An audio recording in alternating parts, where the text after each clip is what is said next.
Duas das mais lucrativas companhias públicas brasileiras podem ser privatizadas pelo governo Bolsonaro. Pois é.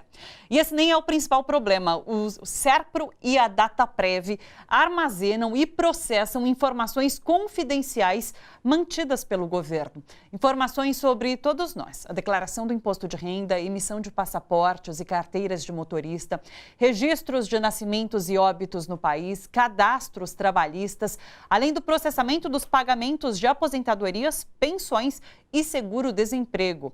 São informações consideradas valiosíssimas para qualquer empresa que busca dados de potenciais clientes. Os significados e riscos dessas privatizações a gente discute hoje aqui no Estúdio do Bom para Todos. Estamos com o jornalista e escritor Murilo Bansi Machado, que é pesquisador do Laboratório de Tecnologias Livres da Universidade Federal do ABC, e Walter Correia da Silva, que foi secretário nacional de gestão do governo Lula e chefe da assessoria especial para a modernização da gestão no governo Dilma Rousseff. Sejam muito bem-vindos, muito obrigada pela presença. Obrigado. Eu que agradeço. Queria que vocês começassem explicando para a gente por que é tão problemático que dados como esses, que são armazenados por essas duas estatais, passem para as mãos de empresas privadas. Existe, de fato, um risco de que esses dados, que são sigilosos, possam ser usados para outros fins, que possam ser vendidos, possam ser negociados? É esse o risco que a gente corre? Walter. Bom, eu acho que é até mais do que isso, na verdade, tá certo? Eu acho que a gente está falando da soberania nacional, né? Você não tem nenhum país sério no mundo que vai disponibilizar seus dados confidenciais, seus dados estratégicos para empresas privadas, tá certo? Porque são coisas que, de fato, movem o país, né? Todo o sistema financeiro do país, todos os dados dos cidadãos, dados das empresas, né? Não são só dados de cidadãos e cidadãs, dados das empresas também. Cruzamento entre essas informações contábeis, dá para saber qual é o prejuízo que teve, qual é o lucro que teve, quanto ganham os seus funcionários, enfim, são uma série de dados importantes. Vou citar um exemplo que está bem efervescente, vai? Sim. Recentemente, o nosso presidente do Supremo Tribunal requisitou informações sigilosas que estão na base do Serpro. Sim. São de 600 mil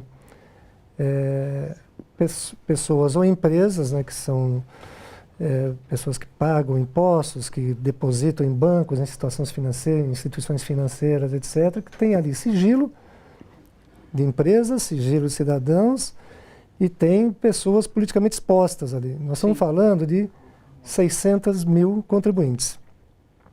Quando a gente eleva isso para 90 milhões de pessoas, a gente já começa a ter uma base. E você viu o estardalhaço que foi feito em relação a isso, várias... Tanto é que o ministro recuou, né? Teve que recuar. Sim. Né? Pressão do Ministério Público, pressão da PGR, pressão de várias outras instituições, teve que recuar por conta de uma gota no oceano do que representa essas informações, base de dados sigilosas que a gente tem, né? Sem considerar questões de sistemas, que é um próximo passo que eu queria abordar depois, e ouvir um pouco o Murilo também sobre essa questão. Claro, já que você deu alguns exemplos, para a gente até explicar o porquê que esse bem é tão valioso, eu li algumas anotações, enfim, que circulam na internet sobre o seguinte. Por exemplo, dados de um ex-servidor que são vendidos para uma empresa. E daí essa empresa, assim que esse servidor entra com aposentadoria, ele começa a receber ligação de empréstimo consignado. Por isso que é tão importante esse tipo de dado para as empresas, para que elas possam vender algum tipo de produto em cima daquelas informações que são comercializadas. É isso? Explica para a gente. Às vezes as pessoas começam a receber a ligação antes que o próprio beneficiário saiba que já deu tudo certo com ele. Puxa é impressionante, vida. né? Sim. Não é à toa que a gente diz já há algum tempo que os dados são como o petróleo do século XXI. Isso. São um ativo valiosíssimo, talvez o principal ativo que a gente vai ter daqui para frente. E aí que, quando a gente está falando de empresas que gerem dados estratégicos, né, para o país e dados muito sensíveis dos seus cidadãos e cidadãs, isso é especialmente mais complicado. E ainda mais, Thalita, porque hoje, no Brasil, nós não temos em vigor uma lei que efetivamente proteja os nossos dados pessoais. Nós temos a Lei Geral de Proteção de Dados, ela já foi aprovada pelo Congresso, ela vai entrar em vigor apenas no segundo semestre de 2020. Então, enquanto isso, o governo está aí meio desesperado para privatizar, vender tudo, mas nós precisamos ter muito cuidado para regulamentar como isso deve ser feito. Espero que não seja feito, mas se for feito, isso precisa ser muito bem regulamentado.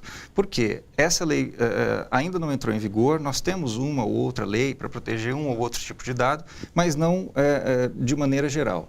E outro ponto crítico dessa legislação é que uma legislação desse escopo precisa de alguém que a fiscalize, né? Que veja o que está acontecendo, que eventualmente puna, que dê aviso e tal. Essa Autoridade Nacional de Proteção de Dados, que foi assinada pelo presidente agora em julho, no projeto inicial ela era uma autarquia com independência técnica, financeira. Ela virou, pelo menos de maneira transitória, como que um puxadinho da presidência da República. A gente não sabe se ela vai ter autonomia técnica. Financeira já não vai, administrativa já não vai provisoriamente e tecnicamente eu tenho minhas dúvidas. Se for a mesma autonomia que tem um fiscal do IBAMA, por exemplo, para aplicar multas, eu acho que a gente está um pouco perdido. Então, nesse ponto dos dados, isso é crucial a nossa atenção. Ou seja, fica bem claro que caso essa privatização aconteça hoje, não há garantia nenhuma de que esses dados não serão comercializados. Não existe uma garantia, isso vai precisar ser muito bem regulamentado nessa venda. O governo precisa assegurar que isso seja respeitado. Mas, assim, são muitas coisas envolvidas, né? Porque você vende, tudo bem, os dados dos brasileiros e brasileiras, os dados do governo federal. Para onde vão esses dados? Para um servidor privado? Em que país que vão estar hospedados esses servidores? Qual a legislação desses países que regem esse tipo de dado? É bastante complexo para a gente simplesmente falar, vende, arrecada aí o que tem que arrecadar e deixa tudo para lá. Sim. Agora, Walter, o governo coloca que todas essas privatizações são para enxugar custos de alguma forma, mas são duas empresas estatais que dão lucro. É contraditório. Sim. Além delas darem lucro, elas têm ganho prêmios de excelência disputando com empresas privadas. Não é apenas entre as empresas públicas e as empresas estatais, disputando com grandes empresas multinacionais, tem ganhos prêmios de excelência. Sim. Então, de 2002, quando o Lula entrou, havia um sucateamento muito grande dessas duas empresas, que foram sendo saneadas ao longo de todos esses anos, né? A Dataprev é um grande exemplo disso, ganhou vários prêmios em vários anos seguidos e deu vários anos consecutivos de lucro. Mas o problema maior não é só essa questão de ser lucrativo, só aí já é uma aberração, só aí já seria, tá certo? O que está enxugando de custo quando são empresas lucrativas e pior, né? O que mais estarrece é que essas empresas, elas são orgânicas ao Estado brasileiro. Sim. Não é como você fazer, por exemplo, uma privatização de um aeroporto, de uma rodovia ou de uma ferrovia, que, bem ou mal, as empresas privadas podem prestar o serviço ali. Vai ter um custo para a sociedade isso, mas pode prestar um serviço. Nenhuma outra empresa pode prestar o serviço que o CERP e o Dataprev prestam para o governo. São mais de 4 mil sistemas, orçamentário, financeiro. Tem um monte de informações que são estratégicas ao país que não pode, isso está em mão privada. Sim. Segundo, se for privatizada, a empresa que for suceder o CERP e Dataprev, ou as empresas, vão continuar fornecendo esse serviço para o governo federal. Não tem outra empresa que possa fornecer. Ele não pode fazer uma licitação com qualquer empresa do mundo, ninguém está em condições de prestar os serviços que hoje o Dataprev e o SERPRO prestam, porque foram 50 anos trabalhando sistemas que nós chamamos de estruturantes do governo. Tá? Então, para você ter uma ideia, enquanto eu estava lá, a gente fez um consórcio SERPRO e Dataprev para fazer um novo sistema de gestão de pessoas. Nós pesquisamos o mundo inteiro para ver se tinha um sistema que pudesse ser customizado. Não existe. É uma especificidade muito grande do Estado brasileiro. Você tem o Exército na folha, você tem, né, as Forças Armadas todas, você tem todos os servidores, todos os aposentados. Então nós tivemos que começar do zero. Nós ficamos 4 anos para trabalhar alguns módulos desse novo sistema. Hoje eu não sei como é que está, porque já faz algum tempo que eu saí desde 2015, então não sei se avançou ou não. Mas era tão complexo e tinha um monte de equipes técnicas trabalhando nisso full time. Né, para ver a complexidade que é isso. A partir do momento que você monta um sistema desse e coloca no Estado, ninguém mais vai poder fornecer.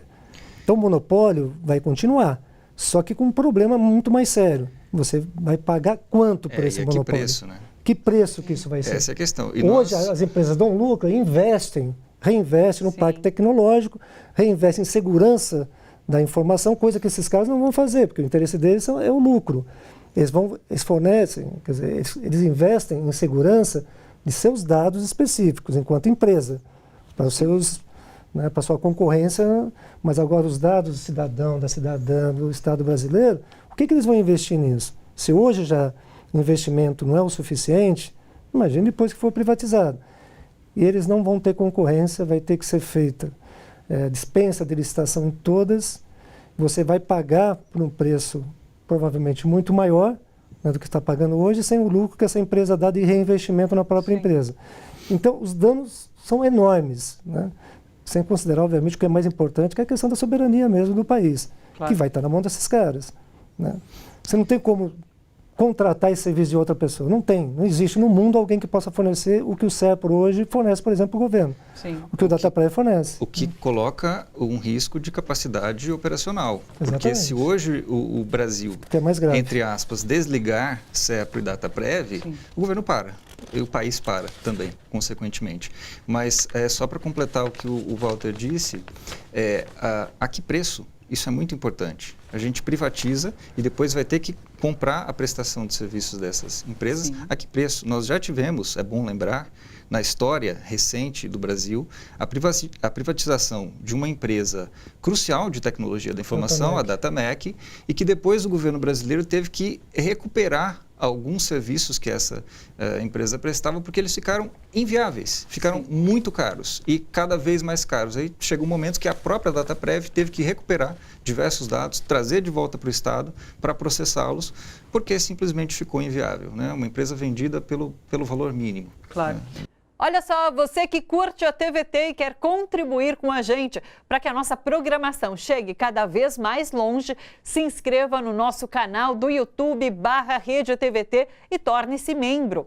Ou então faça a sua contribuição em nosso Catarse. É só acessar catarse.me/TVT. A gente agradece.